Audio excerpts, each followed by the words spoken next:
Did you know that the crispy, buttery aroma-filled croissant actually has a super fascinating history? It's not just France's pride, it hides secrets of war victories and royal legends. Don't worry, today, we're unveiling its mysterious veil together, diving into the world of this addictive classic pastry. Welcome to CHIU STYLE, I'm your food-sharing partner. Here, we don't just talk about food stories, we also guide you step by step to recreate pro-level deliciousness at home. Today's star is the croissant. Let's start from its origins and step into its world. The croissant originally comes from Austria, from a bread called Kipferl, shaped like a crescent moon, with history dating back to the 13th century. Back then, Kipferl was made from simple yeast dough, baked into soft bread that was beloved across Europe.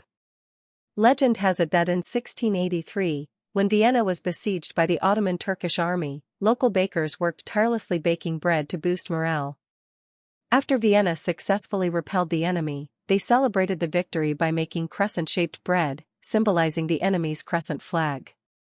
This wasn't just a symbol of triumph, it became the inspiration for the croissant's iconic shape, making every bite feel like a taste of history. Fast forward to the late 18th century, when Austrian Queen Marie Antoinette married into the French royal family. She brought this crescent bread to the Palace of Versailles, where it quickly became a trendy treat among the nobility. But what truly transformed it was the 19th century French pastry chefs. They refined the dough technique, inventing the layered butter puff pastry method, known as the famous 1,000 layers. This involves repeatedly folding cold, hard butter into the dough through multiple rolls and chills, creating countless thin layers of pastry and butter. During baking, the butter melts and expands, pushing apart the layers to achieve that perfect outer crispiness and inner softness.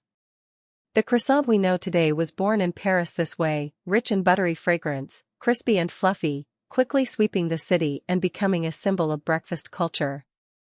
Since the 1920s, the croissant has been officially recognized as a French national classic cuisine, representing French culture and daily life. Whether on the breakfast table paired with coffee or hot chocolate, or in elegant cafes and pâtisseries, it embodies French elegance and masterful pastry skills. Imagine sitting at an outdoor cafe by the Seine, with a basket of steaming croissants and street musicians playing. That romantic vibe is France in a nutshell. Today, croissants are a global favorite, from New York to Tokyo, with endless salty and sweet innovations like cheese-filled savory versions or chocolate-stuffed sweets. But traditional handmade croissants still showcase the pastry chef's exquisite craftsmanship, requiring hours of patient folding and testing the chef's touch and temperature control. Speaking of which, doesn't it make you itch to try making it yourself? No worries, next, we'll share a home-friendly croissant recipe so you can recreate this French magic in your kitchen. Now, let's get into the hands-on part. This recipe is beginner-friendly, though it requires some patience. The results are absolutely worth it. First, gather your ingredients: 250 g strong bread flour, for gluten and elasticity, 250 g cake flour, for a finer, softer dough, 250 ml cold water, to keep the dough cool, 10 g dry yeast, for fermentation and fluffiness, 50 g sugar, for a subtle sweetness, 10 g salt, to balance flavors, 250 g unsalted butter, for the dough itself, ensuring pure buttery notes, plus another 200 g high-quality butter for the layered puff pastry. Step 1. Mix the strong flour, cake flour, dry yeast, sugar, and salt evenly. Gradually add ice-cold water and knead into a smooth dough. Knead until it's not sticky, about 10 minutes, then wrap in plastic and chill for 30 minutes to relax the gluten. Once rested, incorporate the 250 g unsalted butter into the dough and continue kneading until uniform. This step is crucial for even butter distribution, setting the foundation for the layers. Now, the heart of the puff pastry: beat the 200 g butter into a thin sheet, about 20 by 20 centimeters, keeping it cold and firm. Roll the main dough into a rectangle, place the butter sheet in the center, and fold the sides over it like wrapping a dumpling. From here, do 3 rounds of folding and rolling. First, roll lengthwise flat, fold into thirds, and chill for 30 minutes. Second, roll widthwise, fold, and chill. Third, repeat lengthwise. Each chill hardens the butter, preventing it from melting and leaking, forming that perfect 1,000-layer structure.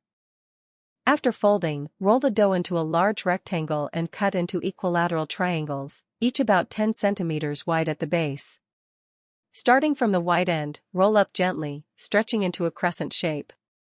Place on a baking sheet lined with parchment, cover with a damp cloth, and proof for about 1 hour until they've doubled to 1.5 times their size. Finally, preheat the oven to 200 degrees Celsius and bake for 20 to 25 minutes until golden brown and crispy, with that irresistible buttery aroma filling the air. Let them cool slightly on a rack, and enjoy your fresh-baked croissants. Remember, they're crispest straight from the oven, don't miss it. For an even more perfect experience, I recommend pairing with my tea product, caramelized orange black tea. Brew a pot of caramelized orange black tea. The caramelized orange sweetness weaves with the croissant's rich buttery notes.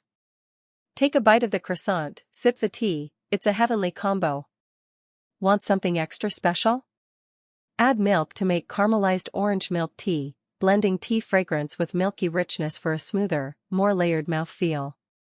Picture breakfast or afternoon tea with a warm milk tea and crispy croissant. That happiness level upgrades instantly, turning ordinary days into French romance. That's our croissant story, history, culture, and home recipe for today. Doesn't it make you feel even more attached to this little pastry? If you enjoyed this, remember to like, subscribe to CHIU Style, and turn on the notification bell for more food secrets and recipes. Next time, we'll explore other classic desserts. See you then.